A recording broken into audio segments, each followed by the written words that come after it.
Sa tingin nga natin, hindi yon apology eh. It's still a non-apology. And we believe na yung ganitong tipo ng mga non-apology, yan yung nagno-normalize pa ng harassment at nagiging taktika din yan para ma-minimize yung abuse. Hindi wastong paghingi ng paumanhin ang ginawa ni Quezon City 4th District Representative Bong Suntay sa kanyang kontrobersyal na pahayag kahapon.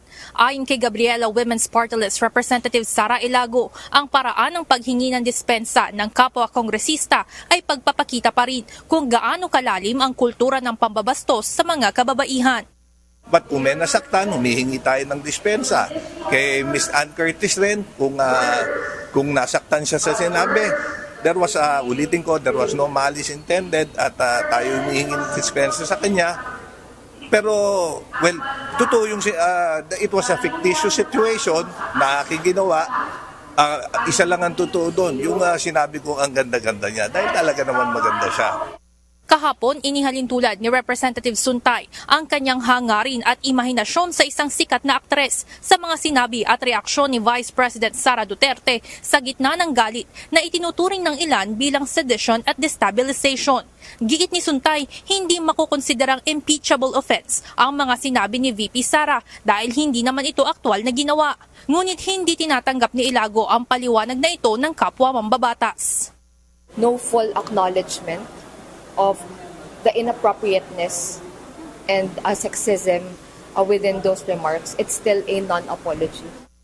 Maging ang Malacanang ay kinondena ang anilay offensive remark ng kongresista at tinawag na krimen ang pagsasapubliko ng mga ganitong klase ng pahayag.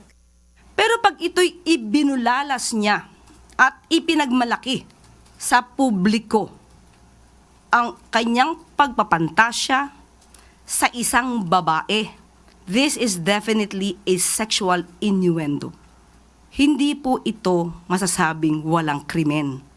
The mere fact na sinabi niya to in public, to the public, pertaining to a particular person, it is already covered by Safe Spaces Act. Ayon kay Palace Press Officer Undersecretary Claire Castro, na-offend siya para sa lahat ng kababaihan, lalo na at nanggaling ang pahayag mula sa isang public official. Dapat ba bang ipagpasalamat na ang lalaki ay nag-iisip ng malaswa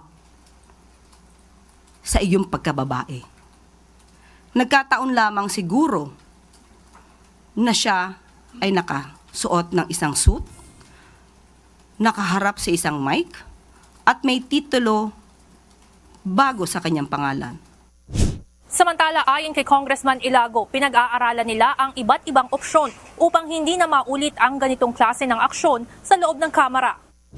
Kasama sa mga ito ang posibleng paghahain ng ethics complaint laban kay Representative Suntay at ang panawagan na maging requirement na ang gender sensitivity training para sa mga House member. Evan Alvarez, UNCV News and Rescue. Diyos ang aming sandigan, serbisyo publiko ang aming pinahahalagahan.